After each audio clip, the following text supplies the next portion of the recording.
Welcome dear students. जैसा कि मैं आपसे अक्सर बोलता हूँ कि मैं अगले वीडियो में ये आपके लिए ऐसा पढ़ाने जा रहा हूँ, ऐसा बताने जा रहा हूँ। तो चूँकि मैं बहुत दिन बाद करीब एक सप्ताह बाद आपके सामने आ रहा हूँ, तो इसलिए कुछ बोल नहीं पाया कि मेरा अगला वीडियो किस पे बनेगा। तो ये मैं बता देना चाहता हूँ, ये जो मेरा वीडियो है वो पॉलीटेक्निक के स्टूडेंट्स के लिए है और उसमें मैं बहुत तरह के चीज़ पे अपना व्यूज़ रखा हूँ और आपको समझाने की कोशिश किया हूँ। उससे ग्रामेटिकल पोर्शन और कम्युनिकेशन स्किल, बैरियर वगैरह वगैरह पे बहुत सारी चीज़ें हमने आपको पढ़ाई है। तो उसमें एक सेक्शन है आपका कम्प्रिहेंशन सेक्शन, यानी आपको एक पैसेज रहेगा और पैसेज से कुछ क्वेश्चन रहेंगे और उस क्वेश्चन को आपको पैसेज को पढ़ के आंसर देना रहेगा, जिसको हम आरसी कहते हैं, रीडिंग कम्प्रिहेंशन या पैसेज बोलते हैं। तो ये रहेगा, और नहीं तो आपको कुछ पोएम्स पढ़ने हैं, है ना। और उस पोएम्स के 4 लाइन आपको दे देगा एग्ज़ाम में और 4 लाइन पे क्वेश्चन रहेंगे, आपको 5 क्वेश्चन रहेगा और आप उस 5 क्वेश्चन को आपको आंसर देना रहेगा। ये स्पेशली पॉलीटेक्निक स्टूडेंट्स के लिए है जो या तो फर्स्ट सेमेस्टर में है या फिर सेकंड सेमेस्टर में है। और आपको पता होगा बच्चों की 2020 में जो सिलेबस चेंज हुआ उसके अनुसार जो बच्चे अभी अपीयर होंगे उनको ये बहुत काम आएगा। तो मैं पढ़ाने जा रहा हूँ आपको एक पोएम जिसको मैं लिख दिया हूँ, साम ऑफ लाइफ। और एक बात मैं आपसे कह देना चाहता हूँ शुरू में, क्योंकि ये पोएम है तो इसको हिंदी में अच्छे से पढ़ाना बड़ा टफ है और इसको पढ़ना हिंदी में आपको नहीं चाहिए, इसलिए मैं हिंदी नहीं यूज़ करूँगा, है ना। मैं इस पोएम को जब समझाऊँगा, एक्सप्लेन करूँगा, पहले तो पढ़ूँगा और फिर आपको मैं समझाने की कोशिश करूँगा। तो ये मेरा टोटल एक लेक्चर वीडियो होगा, मैं कुछ लिखूँगा नहीं, आपको सुनना है। तो let's begin. The title is a psalm of life by Henry Wadsworth Longfellow. Dear students, you can say the poet in short form H.W. Longfellow. The title of the poem is Psalm of Life and its poet is H.W. Longfellow. This one should be clear, I think. Again I am saying to you that the title of the poem is Psalm of Life and its poet is, its composer is, its narrator is H.W. Longfellow. So very first I try to explain the title and then after the poet. Psalm of Life, you might have heard the term psalm. If not, listen what does it mean. Actually it means a song that is sung to please God. That is called psalm. But here the psalm has been used with life. So actually here the meaning of psalm is all that we need. All that we need to make our life happy is called psalm of life. Okay, simply the term psalm means a song that is sung to make to please God to make God happy. That's its surface meaning, psalm. But actually here in this title it means all those things that we do to make that we should do to make our life happy is called psalm of life. I think title should be clear. You might have understood what does the title mean. Now I am saying some lines, very few lines about the composer, the poet or the narrator. H.W. Longfellow is such a poet who is especially known for only positivity in his life. I think most of his works, most of his compositions, whatever he has written in his whole life is full of positive concept. Actually he believes in realism, not romanticism. Actually we have 2 parts that we always follow in our life. The very first one is realism and second one is romanticism.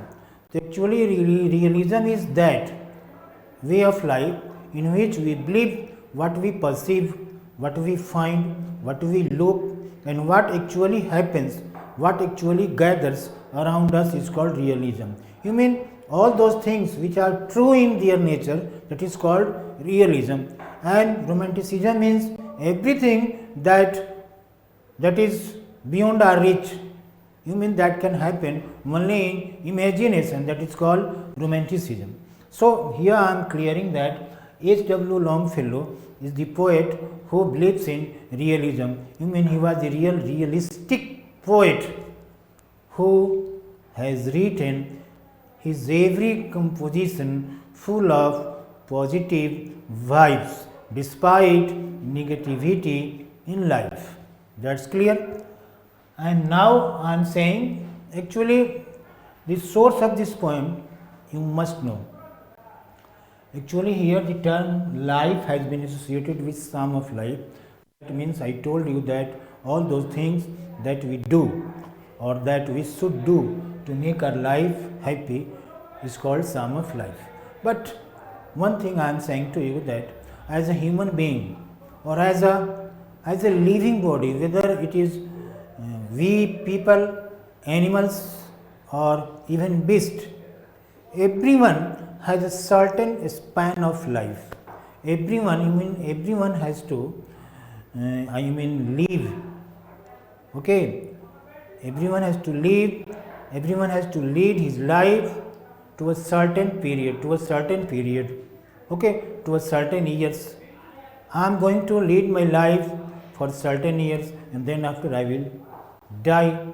So everything is going to have its end after a certain period. So our life is not far from everything that we find in this nature. So as everything is going to have its end, everything going to have it is going to be over. In the same way our life is going to be over. Okay, after some times our life is going to be over. So what can we do to make our life happy? Despite it is going to be over, despite it is going to have its end. So actually it's not so. The process of the procedure of this nature is to create new thing. Everything new and new after every new. It's why we die so that the nature create one more or some more individuals in our place. To create new individuals. So it's why we people die, and we simply die. Actually our body dies, not our soul dies. So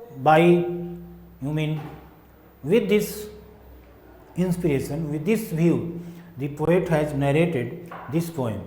Actually, very first the poet finds his life which is a bird of passage, but despite everything he takes his life very positively, okay, and try to make his life, despite everything negative, he tries to make his life happy despite every sorrow. Actually, you might have heard that our life is a beautiful blend of happiness and sorrow. So if there is no sorrow, there is no happiness. So sorrow is very much necessary to be happy.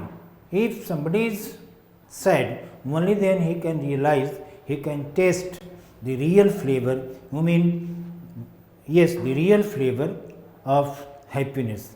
Without sorrow, without sadness, without grief, okay, without pains, we can't taste the flavor of happiness. So pains, sorrow, grief, and these are the things which are necessary for everyone.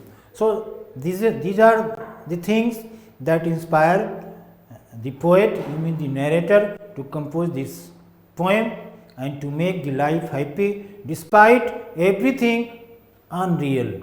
Despite everything unreal, everything negative in our life. So let's see and let's listen and you listen to me. I am going to very first narrate the 4 lines of the poem, and then after I will try to explain it.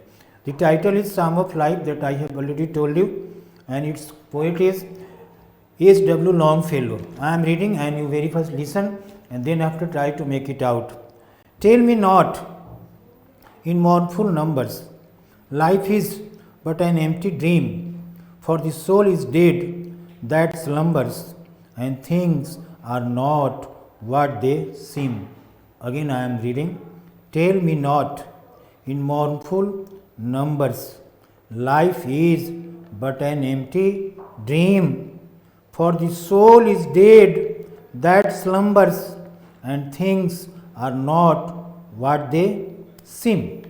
Dear students, in this very first 4 lines of this poem, in the very first stanza of the poem, the poet is very much optimistic. He is very much positive, and actually he is tired of listening everything said about the life. Okay, so he is saying to those who come to him, or who has come to him to say that, hey you, life is really an empty dream. Actually you should not deeply associated with life, because it's just like an empty dream. If you dream anything, then after you will have to be depressed, because dreams are dreams, they are not going to be true. You can't make your dreams true, no matter how many times you have the dreams in your life. So this is what actually poet has been listening by the people around him, that life is really an empty dream. So he is saying to those people who have everything negative for the life and its journey and its dream. So he is saying that, hey you, tell me not in mournful numbers. Here number means tone. Hey you, don't say to me in a very sad note. In a sad tone. Okay, that life is but an empty dream. Hey you, don't tell me in mournful note. In a sad note, that life is nothing but only an empty dream. An empty dream that can't be fulfilled, that can't be true, For the soul is dead that slumbers, and things are not what they seem. Correct? Actually he is saying, the poet is saying that actually never say to me, don't say to me that life is really full of everything sad. Actually don't tell me that life is only an empty dream that can't be achieved, that can't be fulfilled, that can't be true. Actually, for the soul is dead that slumbers, and things are not what they seem. Actually, the soul is dead for the soul is dead that slumbers, and things are not what they seem. Actually, our soul is not,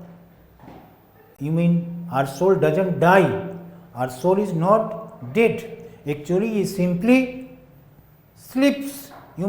Our soul is caught under a slumber, a fit of sleep. So our soul simply sleeps, goes to sleep, and it never dies. Because when we die, everything has its end, everything is over after our death. So the poet is saying to the people, to those who say to him that life is nothing but an empty dream. Actually he is saying to those people that, hey, you don't say to me in a very sad tone that life is nothing but an empty dream, because our soul simply sleeps. after death, simply sleeps after death, and after having the sleep, you mean sound sleep, our soul again get up and takes the form of a new body, you mean a new human being, है ना, is you mean a new human being comes to this world, takes his birth. So our life is really real, not the dream that can't be achieved. Actually your life is not an empty dream. Now the second stanza, life is real, life is earnest, and grave is not its goal. Dust thou art, to dust returnest, was not spoken of the soul. Again I am reading, life is real, life is earnest, and the grave is not its goal. Dust thou art, to dust returnest, was not spoken of the soul. कहता है कि he is saying, the poet is saying that actually life is real, life is not unreal. Actually what we have in our life, what we find in our life, or what we lose in our life, everything is real. You never think that after some day you have to die. You mean we have to die, we all die after some day, it's very true. So after our death nothing remains with us. So if we don't remain in this world forever, then why do we need to dream or wish anything? Actually we don't need.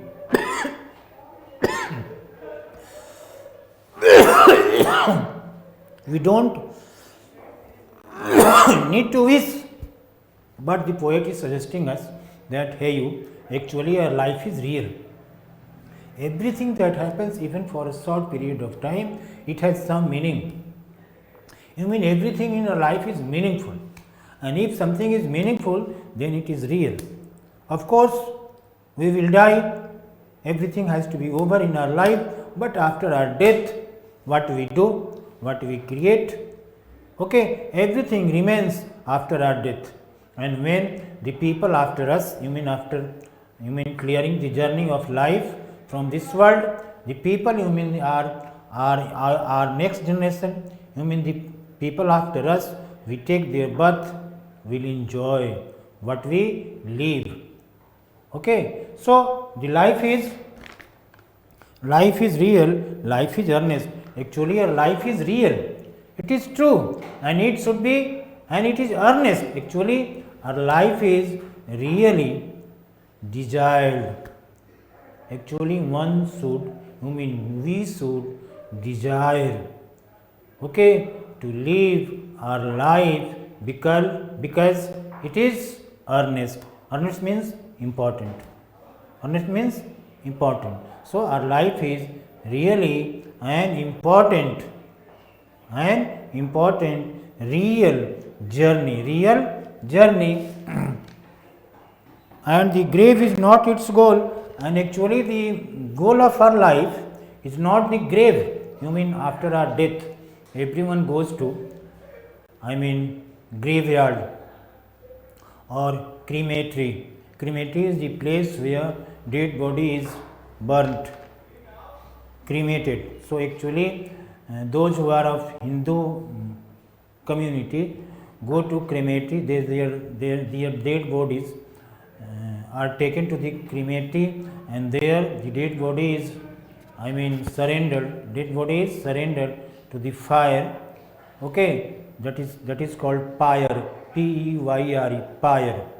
Pyre, you mean a bed of fire, on which a dead body is laid after death. So the poet is saying that the grave is not its goal. Actually the goal of our life, the aim of life, is not simply to have our end. You mean not simply to die. You mean actually our journey of life doesn't over simply after being buried in a grave. The grave is not goal. You mean the goal of life, you mean the aim of our life, you mean our life is never complete.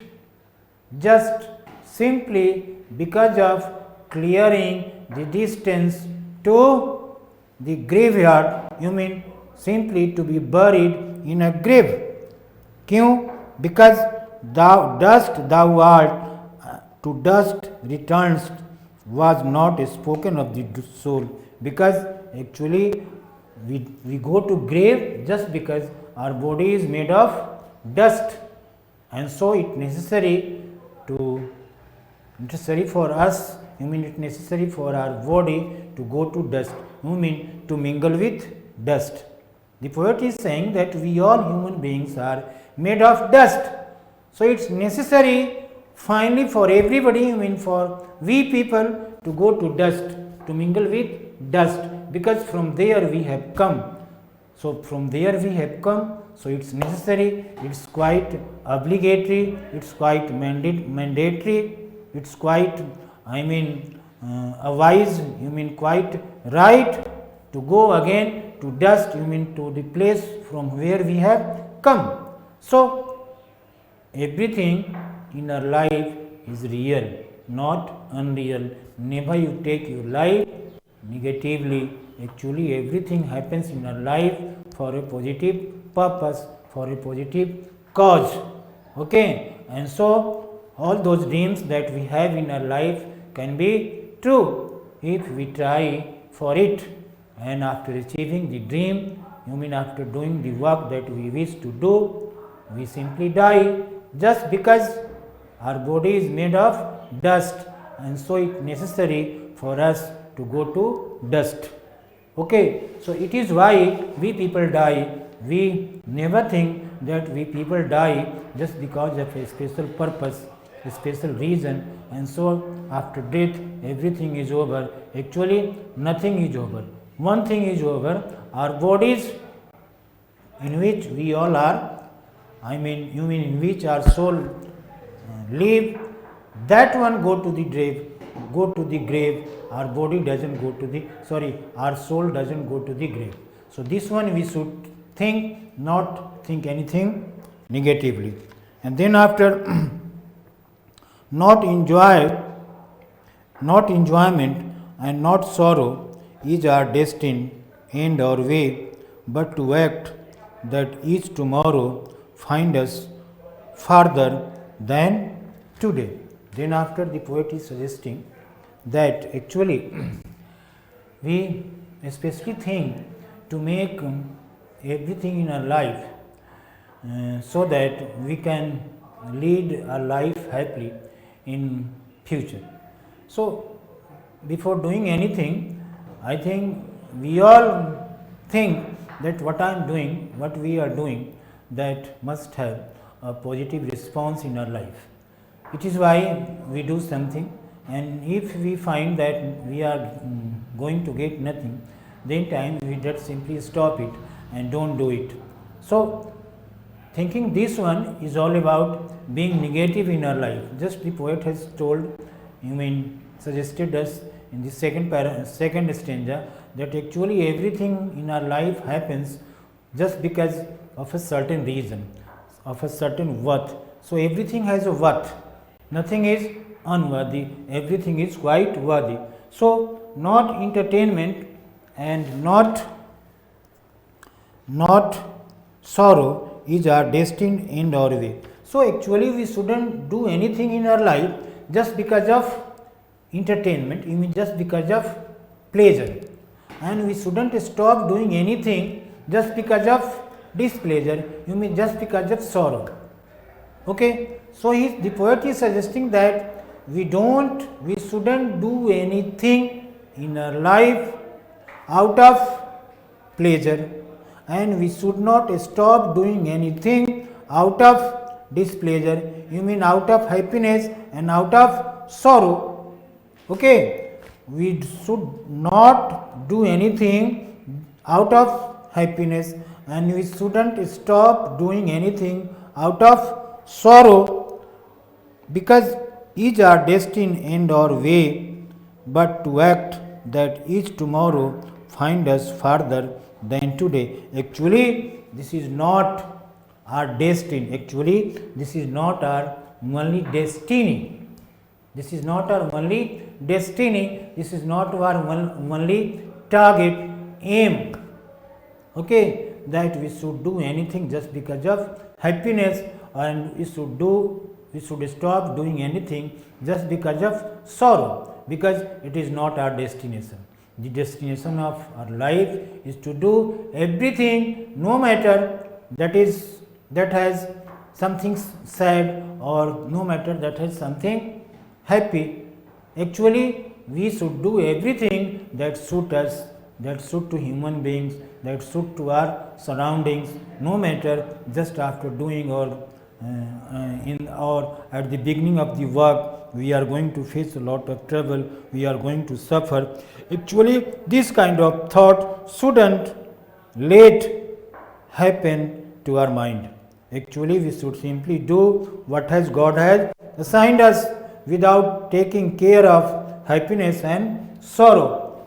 Okay, what God has assigned us, we should simply do it honestly without taking care of happiness and sorrow, but to act that is tomorrow find us farther than today. And then after what we should do, actually we should do everything so that we can make our every tomorrow.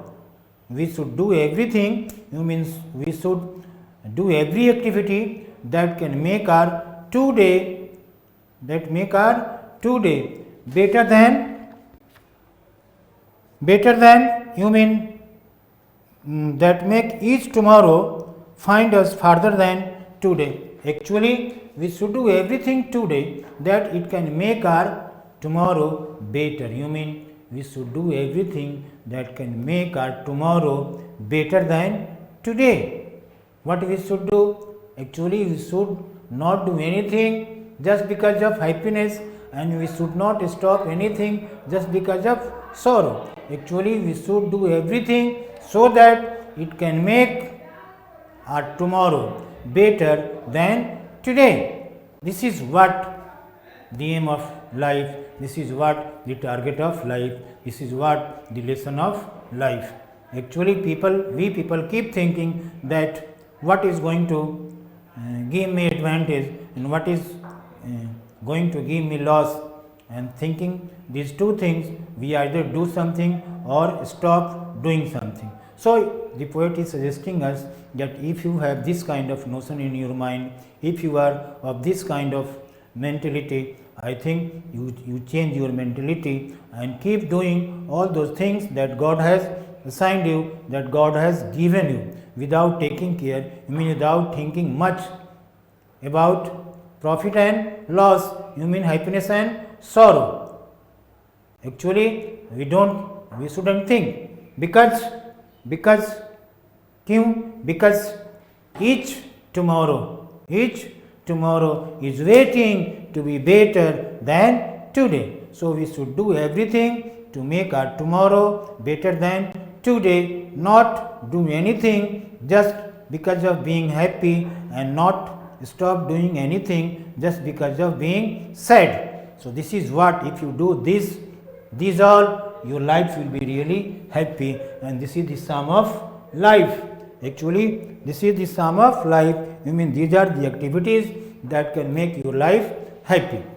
Okay, dear. So I taught you only 3 stanza because it's a very long poem.